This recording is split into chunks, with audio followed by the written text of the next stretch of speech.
In this video, grade 11s, we're going to be starting with the new work. So everything that we do in this video is now strictly your grade 11 work. So don't panic if you don't understand it right away. You've got the videos, you've got your textbook. We're going to work through it bit by bit so that you can understand everything. Okay, so the first bit of the new work that we're going to begin with is called reduction formula. Now, if you look at the word reduction, you'll see that it starts there by saying reduce. So what reduction formula is basically when we reduce an obtuse angle to an acute angle. Okay, so let's quickly remind you what that is. An obtuse angle is basically an angle that is greater than 90 degrees, whereas an acute angle is an angle that is less than 90 degrees. So that's stuff you've been doing all along, and all we're looking at now is if I go and give you an obtuse angle, how can you solve it and get it to be an acute angle? Okay, things that you need to remember. Firstly, cast diagram is a must. It's extremely important. Basically, for you, in the next 3 videos that we deal with, when we do reductions, co-ratios, and negative angles, in every case, you will always start by drawing a cast diagram. That is the first thing that you will do. Start by drawing a cast diagram. Then we're going to look at certain numerical cases. We'll probably do that in the videos towards the end. And in these numerical cases, what you have to remember is special angles. So your special angles, those are 30 degrees, 45 degrees, and 60 degrees. Now, we know you guys cheat the system and that you use your calculator to work out those special angles. But guys, to save yourself time in an exam, remember those special angles off by heart. And it's actually quite easy to do. If I get a good response, I'll put up a video on exactly a couple of easy methods to remember those special angles. For me, I just always remember that sine 30 is equal to a half, and then I go and build on from there. So just remember that.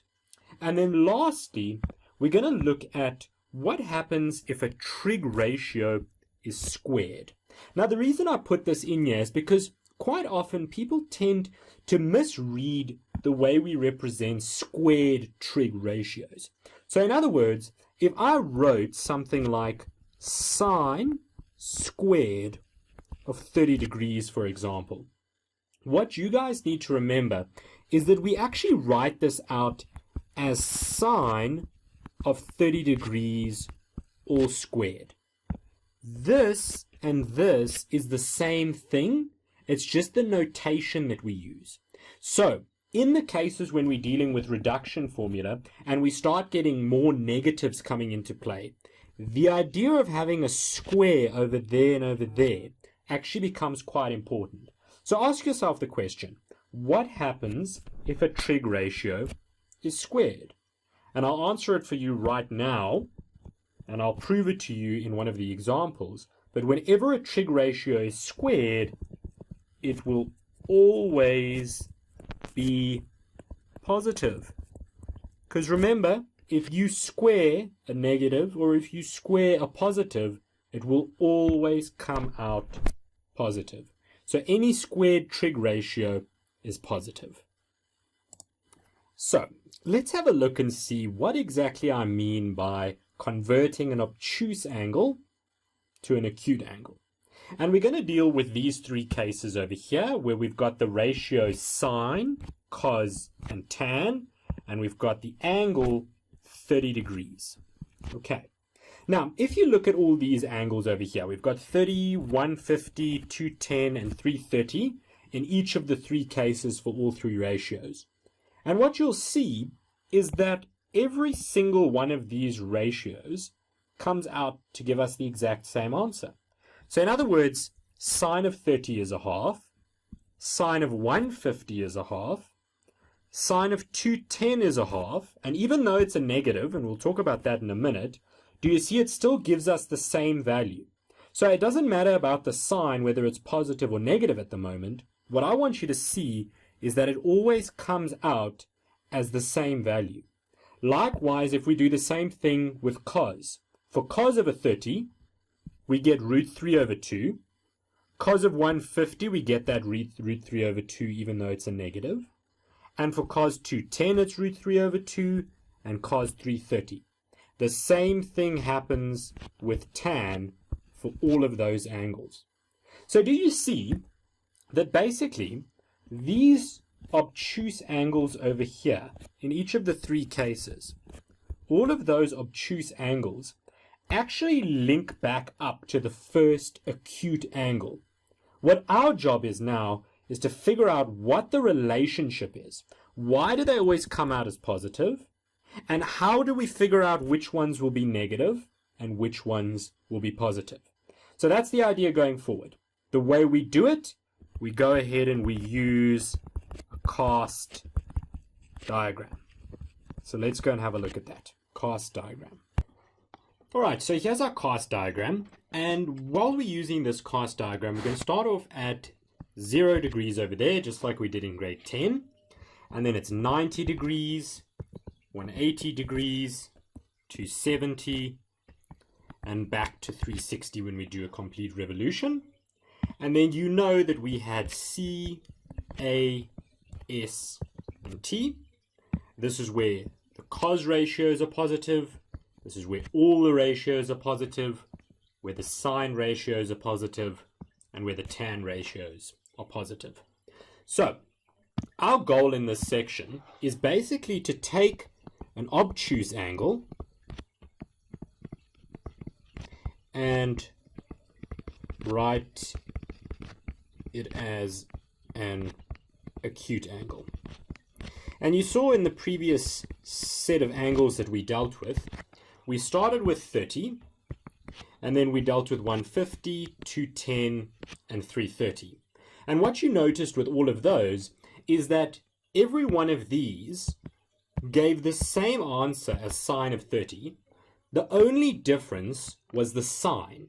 So basically we knew that this equals negative, that equals a half, and then these two down here equaled negative a half. That's what we got when we plugged it in our calculator. So the question is, how do we go from this to this? Well, let's put it together and see. So if we measure 30 degrees, you'll agree with me that 30 degrees is an acute angle. So we measure 30 degrees. We start on the positive part of the x-axis. We measure it anti-clockwise. And so there is our 30 degrees. Sits something like that. And you know that whenever we drew in these sort of triangles, we'd always draw them down until they touched the x-axis. There was our right angle. And then, knowing it was sine, you know that sine is opposite over hypotenuse, or y over r. And we worked out already that sine of 30, it's a special angle, so it's a half. So basically, we could go to this triangle over here and write out that the opposite side is going to be 1, and the hypotenuse side is 2. So we filled that in. Let's have a look then at 150 degrees. So we do the same thing. We start at the same point over here, and we measure anti-clockwise round.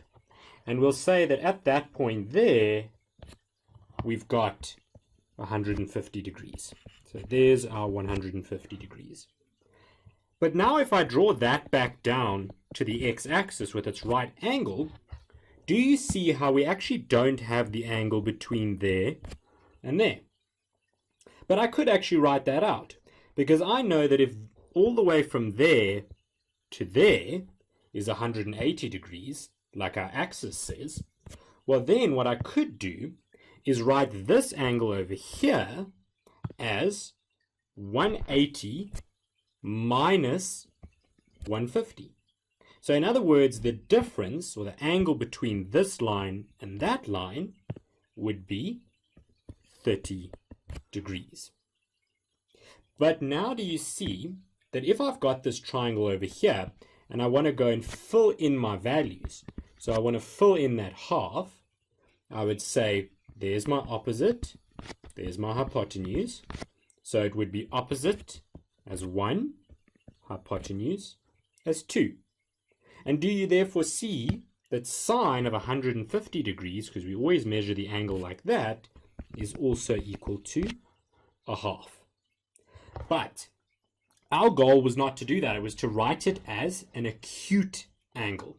So what we can actually do is instead write sine 150 as sine 180 minus 30. Because do you see how we've got the line 180 over here, and we move backwards 30 degrees. So you can almost think of this 30 degrees as a nudge being pushed backwards from that 180. So we could write sine of 180 minus 30, and you'll see that what's inside the bracket here is still 150 degrees. And so we haven't changed our ratio in any way, and we proved that it was equal to a half. We already proved that with the 2 and the 1 over there. So if that's the case, I could actually write a half out as sine of 30, because we know that sine 30 equals a half. So basically what we can deduce from this bit over here is that sine of 180 minus 30 is the same thing as sine 30. Let's go now look at 210 degrees. So for 210 degrees, we do the exact same thing as before. We start over here, and we move all the way round. There's our 210 degrees, and we draw our line out, and we drop it down to the x-axis. There's our 90 degrees, and we know that if this line here is for 180 degrees, then the difference between this line here and this line over here will be 30 degrees. And you can check that out for yourself. If this is 210, we know that 210 minus 180 gives me 30 between there and there. And again, now we've got a right angle triangle, so we can simply go and use our sine of 30. But I want you to see the problem that we run into. Because when we fill in our opposite and our hypotenuse, we'll get that our opposite is 1 and our hypotenuse is 2. But do you see that we are on the negative part of the y-axis? So there's no way that this xy coordinate over there could have a positive y value, because we're on the negative part of the axis. So this value here would in fact have to be negative 1. It would have to be negative 1 in order for it to make sense on a Cartesian plane. So we could therefore see that sine of 210 is going to be, again, opposite over hypotenuse. So the opposite side is negative 1 over the hypotenuse of 2. And we get negative a half, just like we did in those examples above. So we can now swap the half out over here with sine of 30. So sine of 210 actually equals negative sine of 30. Does that make sense to you? And as we did before, where we wrote it out as 180 minus 30, I hope you see that if this is the 180 line over here, to get upwards, we would have to add 30. So it would be sine of 180 plus 30 degrees. Lastly, we can now prove that sine of 180 plus 30 is in fact negative sine of 30. Last one we're going to do is with the 330 degrees. And again, it's the same principle. So I'm just going to draw in that triangle for you straight away. You'll see that's 2, that's 1. The angle going all the way around is 330 degrees. Looks a bit messy now. And the difference between a 360 degree line, which is this line over here, and the hypotenuse is in fact 30 degrees, because 360 minus 330 is 30 degrees. But again, we're on the negative part of the y-axis. So because of that, this one over here cannot be positive. It has to be negative. So that becomes negative 1. So again, sine of 330 degrees would be negative sine of 30. Same way we did it above. And so we can therefore prove using that 360 minus that sine of 360 minus 30, which itself is 330 degrees, so we haven't changed the angle, is equal to negative sine 30, which is negative a half. So basically what we've introduced you to now is the fact that this 180 minus and this 180 plus can be used to write acute angles as obtuse angles.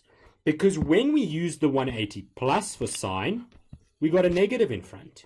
Likewise, when we use the 360 minus, we got a negative in front. Unlike that 180 minus, where the sign in front was a positive. And basically what we can deduce from that is the following. Is that if we use 180 and 360 as a base, we can reduce any obtuse angle by using that 180 minus theta, the 180 plus theta like we did on the side, and the 360 minus theta. And that negative actually comes from whichever quadrant it sits in. So you'll see that for sine of 180 minus 30, this first one over here, sine of 180 minus 30, we actually in quadrant number 2. And in quadrant number 2, sine is positive. Likewise, if we go and look at this last example over here, we're dealing with 360 minus theta, which is in quadrant number 4. And in quadrant number 4, sine is negative, hence the negative in front. So this now is an updated version of our cast diagram where we have our reductions in place of 180 minus, 180 plus, and 360 minus, where we can convert these big obtuse angles to an acute angle. So this first one that we've got is actually quite a straightforward example. But before we can begin, we have to draw out our cast diagram. So there's our cast diagram. We've got our 0, our 90, our 180, 270, and 360. We know that our reductions that we have so far are 180 minus theta, 180 plus theta, and 360 minus theta. And we've proved that they work using an example of 30 degrees. So in this case, we are given the angle as theta in both cases. And what you know is that because it's 180 plus theta and 180 minus theta, these are both obtuse angles. And so I can simplify them using my reductions. The way I do that, figure out which quadrant it lies in. So that's the first thing you do. You find the quadrant. And then secondly, you decide whether the ratio is positive or negative.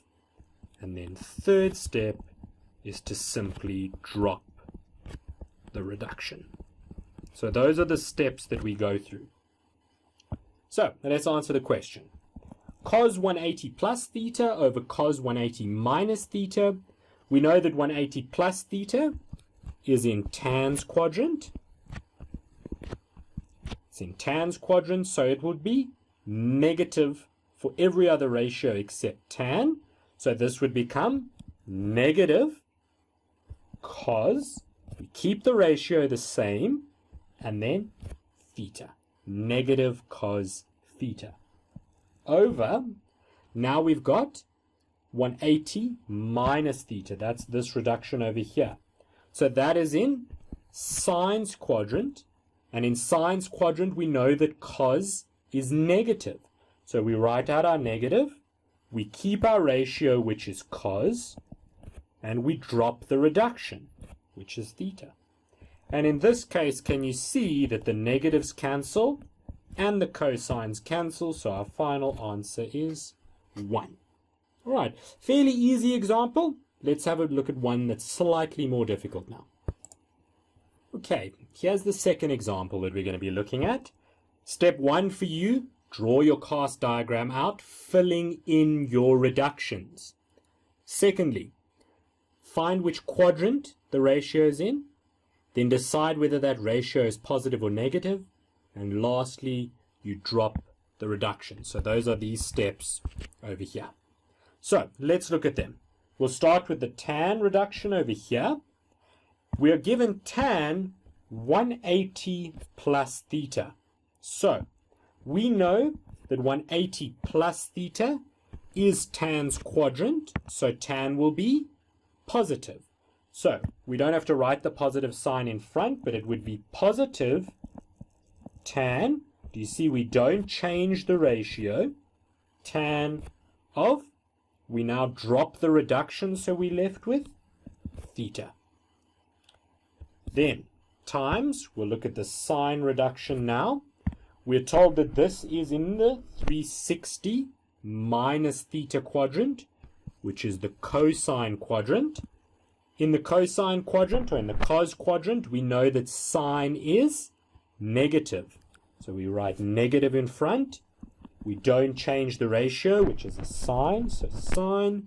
And then we drop the reduction, so we get theta. Over. Then we're going to look at another tan one. So this one over here. We've got 360 minus theta. 360 minus theta again is in the fourth quadrant where cos is positive. So tan will be negative, so it will become negative. We keep the ratio, so tan, and then drop the reduction, and we are left with theta. Don't worry about the way I'm writing it. You don't need to keep those brackets in.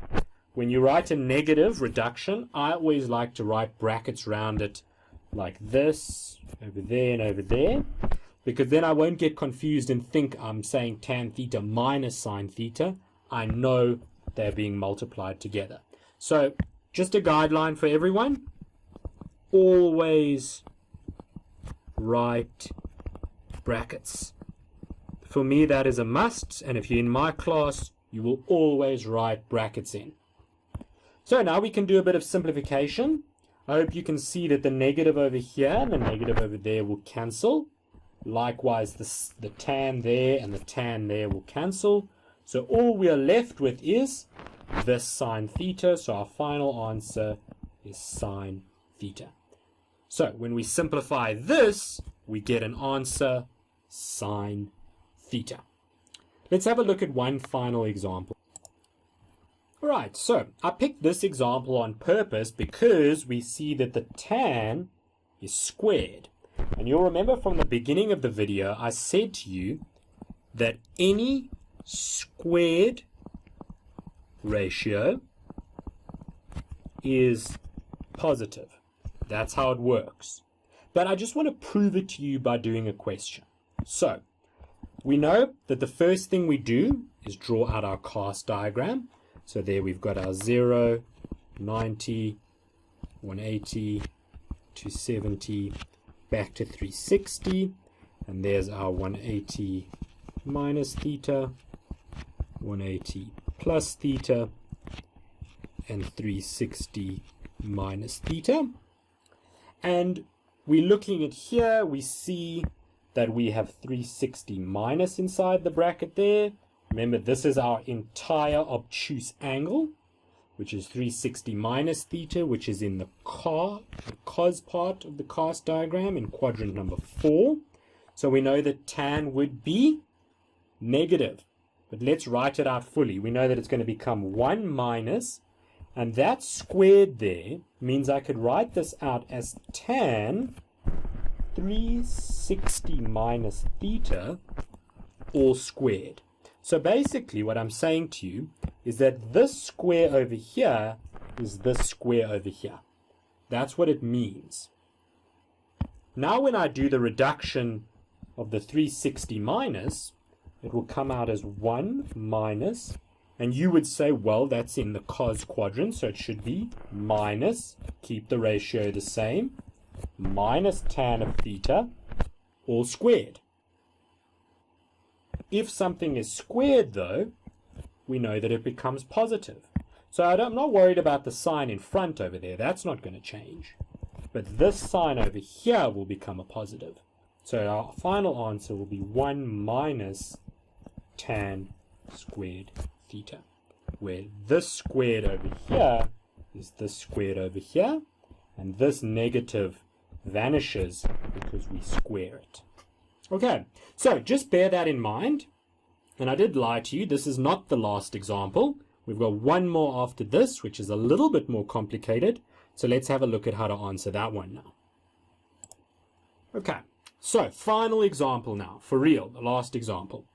It says here, if 17 cos theta equals negative 8, and theta sits between 180 and 360, determine without the use of a calculator and with the aid of a diagram. That's very important. With the aid of a diagram. What kind of diagram do you think it's going to be? Probably a cast diagram, right? The value of sine 180 minus theta, 8 tan 180 plus theta, plus 17 sine 360 minus theta, and cos squared 180 minus theta. So, first things first, whenever you encounter a question like this, break it down for yourself. So there's the ratio that we're given, and we're given a bit of information with regard to where theta sits. So we know that theta is always measured positive from the positive x-axis, and we measure it anti-clockwise. So let's draw in a diagram for ourselves using a Cartesian plane. So I've got in two diagrams here. Of course, I've drawn my cast diagram in down here, which I can't live without. And now I'm going to sketch what this actually equals. So we're going to start off by saying 17 cos theta equals negative 8. And I hope you can see already that I should probably write cos theta out by itself. So cos theta would therefore become minus 8 over 17. And you know that's the adjacent side, that's the hypotenuse. Okay. Now, on top of that, we know that it's telling us now that cos is negative. Do you see that negative sign there? It tells us that cos is negative. So go on your Cartesian plane and so ask yourself, which quadrants, C, A, S, T, which quadrant is cos negative in? Well, it would be negative in this quadrant over here and this quadrant over here. So put a little tick in there for yourself. Now, we need to figure out which one of these quadrants, whether it's the sine quadrant or the tan quadrant, this ratio sits in. So we do that by looking at our second bit of information over here. And that tells us that theta is between 180 and 360. So it's either in this quadrant or this quadrant, because there's 180, there's 360. And now you see the tans quadrant has two ticks in it, so that is where this angle lies. So we write it out like this. From the center, you draw your line out, drop it back down, to join the x-axis. Our angle theta starts on the positive x-axis, moves anti-clockwise round. So there's theta. And we are told that the adjacent side is -8. And that makes sense. There's -8 on the negative x-axis. Makes sense. The hypotenuse is 17. And then we can use a bit of Pythagoras, which would give us a y value of 15. But do you see how we're on the negative y-axis? So if we're on the negative y-axis, that must be -15. And the way I got this was simply by using Pythagoras. Okay, so there's our diagram done. We now know where the angle sits, and we've drawn in our right angle triangle, so we can go and answer the questions. So question number 1, question A rather. It says sine 180 minus theta. We know that the 180 minus theta is in sine's quadrant. So sine would be positive. So we can write this out as sine of theta because we dropped the reduction and we know it's positive. And then we're going to go and look at our diagram. We know that sine is opposite over hypotenuse, or y over r. So going and looking at our diagram, our y value is -15, our r value is 17, so it's going to be -15 over 17. Okay, so do you see how I did reduction first, then use the given information to find what the value of the angle was? Okay, let's have a look at the next example. So the second one, we're given 8 tan of 180 plus theta plus 17 sine 360 minus theta. So let's go ahead and answer that. We know that the first answer we got was -15 over 17. Maybe we can use that going forward. So we can go ahead and look and we see, well, we got 180 minus 180 plus theta there, which is in tan's quadrant, where tan is positive. So this would reduce to 8, keep the ratio the same, 8 tan theta, plus 17. We have a 360 minus theta reduction for sine. So we go and ask ourselves, 360 minus is this quadrant over here. Would sine be positive or negative in that quadrant? It would be negative. So it would become negative sine, same ratio, drop the 360, so negative sine theta. Now we can go and substitute in tan theta and sine theta using our diagram. So that'll give us 8 tan theta, we should know, is going to be y over x. So y over x is going to be -15 over -8 plus 17, and negative sine theta, sine is y over r. So y over r would be -15 over 17. Now we just simplify it.